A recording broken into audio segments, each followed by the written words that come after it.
Kera ddala yes ebifo bitwafunye mu parliament nga NUP tusuubira nti ababaka baffe bajja sigala ku mulamwa ensonga eyo nkulu kubanga abantu batusindise mu parliament okubakiikirira kibaluma nnyo bwe tutuuka eyo ne tuva ku mulamwa bwe tutuuka eyo ne tutandika okulya ssente za mwami Museveni bwe tutuuka eyo n'atandika otukanyugira obufoofofo minisita biki ne tuva ku mulamwa so kikulu nnyo abantu batusindise tuyimusa amaloboozi gaabwe tulina osigala ku mulamu ogwo bwe tusigala ku mulamu ogwo kiba kyangu akalulu akaddako okusigaza ebyo ebifo n'okwongerako ebirala kubanga abantu babalaba nti abantu bano twabasindika batukiikirire batukoze bulungi so tusuubira nti bwe tujja otambula bwe tutyo debates mu parliament of course quality ya debates yo yakendeera dda gemazima ku lwaki okusookera ddala ennamba y'ababaka nnene ababaka bangi buli omu tafuna chance kwogera byonna byayagala okwogera kati tugenda kuba n'ababaka abasoba mu 5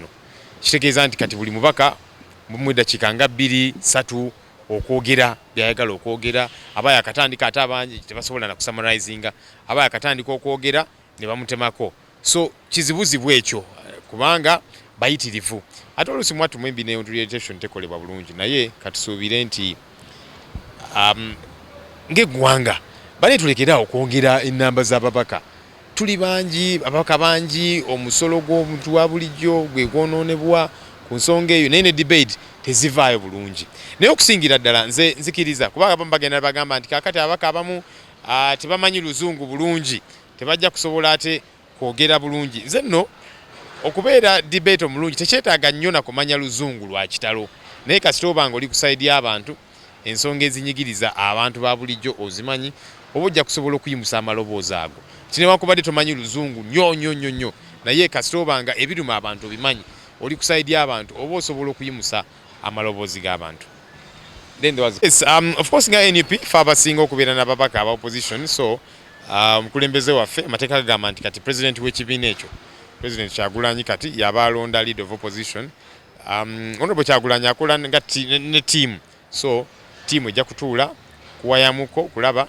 baani abanaafuna ebifo bino ate kino ffe tukirabanga just kufuna bifo ne buvunaanyizibwa ate ffe tusuubira nti omuntu yenna anaalondebwa ku kifo ky'obwa leader of opposition alina kubeera nga akomaakoma opposition okugigatta awamu tusigale ku mulamwa ogw'enkyukakyuka kubanga bwe tuzze tugamba nti kakati yes newakubadde tufuusa ababaka tetunnatuuka gye twagala tutuuka tukyalina kusigala ku nsonga eyagala enkyukakyuka so tusuubira nti leader of opposition ajja sigala nga akuma opposition okulaba nti ekiruubirirwa ekyo tusigala tukigoba mu buli ngeri abantu balonze akabonero akamanvuuli kubanga bamanyi nti ababaka bali ku manvuuli be bagenda okubaweereza otherwise mu bifo ebyo gye balonze umbrella balironze obubonero obulala naye nga bamanyi nti umbrella we wali omulamwa ate naffe mwattu buli omuntu eyafuna flag y'ekibiina kya NUP yali nga asunsuliddwa ng'ali ku mulamwa era tulina essuubi tugenda kuweereza bulungi abantu baffe.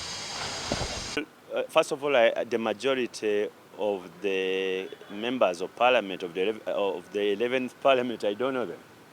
So I really can't say I have an informed opinion what sort of people have come or the majority of the people who have come.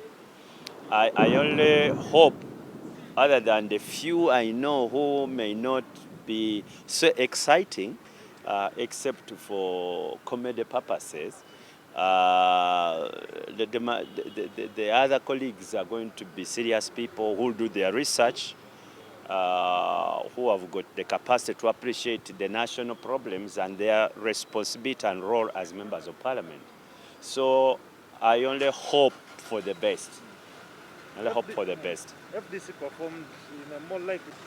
First of all, I used to belong to the Forum for Democratic Change, and I'm not comfortable to comment about their performance. Only to say that I am not surprised by their performance. Lastly, the speakers just unique to Uganda. There are many countries where ministers are also members of parliament, especially within our region, except Kenya, where the secretaries are not MPs. However, it poses a little bit of conflict of interest, and in many cases, ministers fail to balance the interest of parliament and the interest of the executive. when they push executive position and they forget that actually they are also elected members of parliament.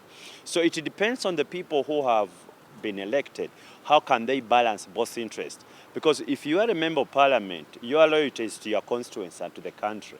And yet, if you have been appointed a minister, then you have that conflicting interest of the executive. And if you don't balance those interests properly, then you cause a big challenge. And many ministers have fallen short of that. Is there anything Parliament can do to create the distinction? It can only be constitutional, because all this has been created by the Constitution. Unless you amend the Constitution, as it is now, Parliament cannot do anything unless it changes the Constitution. Thank you so much. His expectation is that the population is going to raise up against him sooner than later.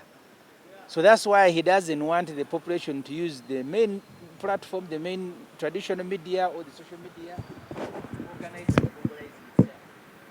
That was the only reason. So you are guarding against who? Guarding who against who? So it's understandable. Everybody else who is in a position that Museveni is in does that. You don't want the media to become a mobilizing machine for people who are disenchanted.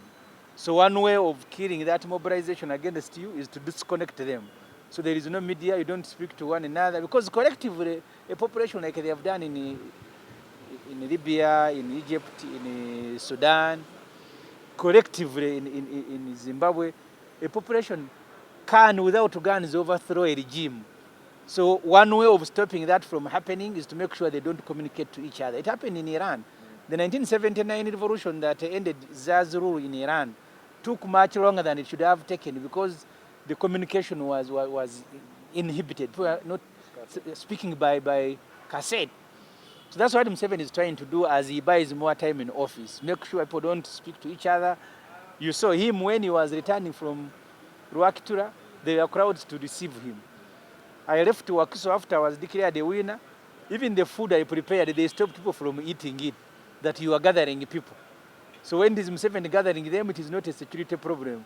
So Museveni is protecting himself against the population that is now afraid of. Honorable, do you feel... Kenya did it.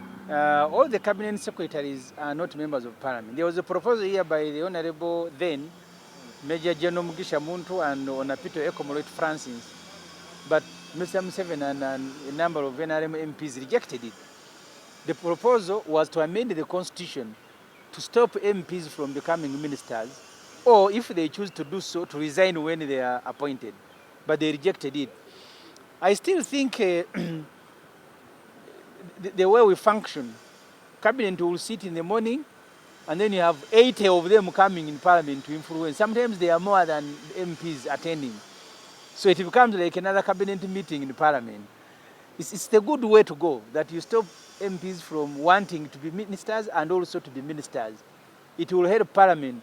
You don't know, sometimes Museveni tactfully does not fill his cabinet. He leaves about 4 positions, and everybody is told you are going to be appointed.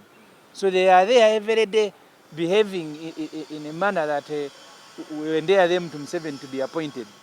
So yes, it's a very good proposal that was rejected. I hope there will be some constitutional amendment at some stage, and for that matter to be returned. Bw'obeera n'ababaka 503 bonna ne bajja olunaku, parliament tuula okuva ssaawa 8 olumu mpaka ssaawa 12. Kakati mu dakiika 12 buli omu be bamuwa eddakiika emu, kitegeeza nti olunaku abanayogera bajja kuba 12. Kati enkya mmwe temuyinza kuddamu, so buli omu ajja kwogerangayo ewiiki. Kati ate nga mubaamu n'obudde obulala nga mutudde mu parliament obutali bwakwogera, mwetegereza kino. Parliament naddala omwaka ogunaasooka abantu babeera abangi tebasobola kubaako kye bakola. Bwe bagenda bakendeera, abamu ebbugumu n'essanyu ly'okubeera mu parliament likendeera namba nekenderako. Ne we tutuula tewatumala. Eyo parliament baagikola nga ababaka 50 ne bagyongera ku 8 ne bongera kati 10. Kati 503 kujo nga tugenze mu kisaawe Namboole. Tetulina ngeri gye tusobola kutuula. Kyova olaba parliament eno eweddeko lumu sipiika waliwo MP Eyenkya n'abuuza oyo ani. Eggwako nga tulinga secondary school ennene nno ddala. 503 mujja kumalako nga bamu tetubamanyi. Kyakola. Dr. Besigye bamusibire waka n'agenda mu kooti. Kooti neega nti okuddira amaka ago gafula ekkomera kimenya mateeka. Ne bava mu maka ge ne badda busukkaku.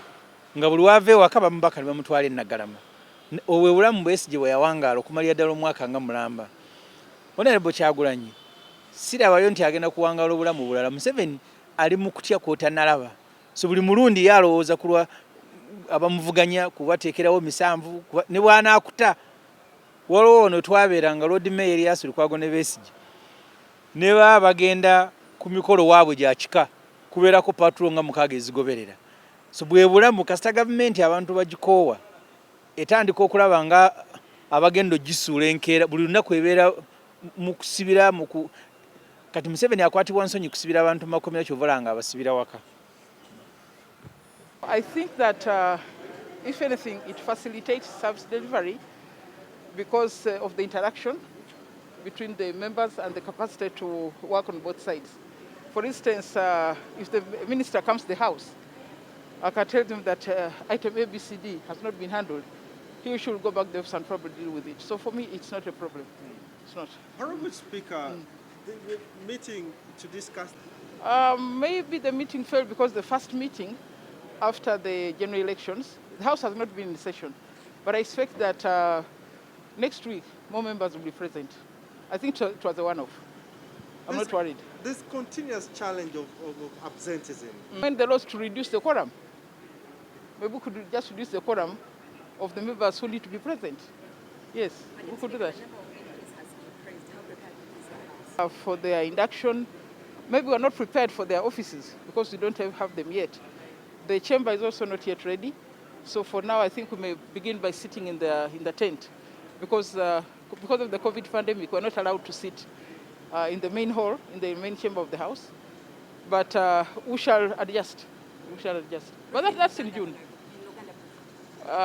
Abakiisa bajja kutandika okutuula omwezi ogw'omukaaga. Ebizimbe tebinnagwa, ofisi tezinnagwa, ne chamber yennyini tennaggwa. Kati bwe banajja nga COVID ekyaliwo, tujja tusobola kuyingira mu kizimbe, tujja kusigala bweru mu gunti mu tent. Tulowooza nti kikulu nnyo kubanga olusutulo lwasoose kasooka nga tuva mu kulonda. Twali tetuddanga mu kutuula. Nsuubira nti wiiki ejja bajja kubeerawo. Sirowooza nti it was a one-off. Sirowooza nti kya kizibu nnyo. Thank you so much. Essimu egenze neggalawo. She's hopeful that the next sitting will pass. She's hopeful.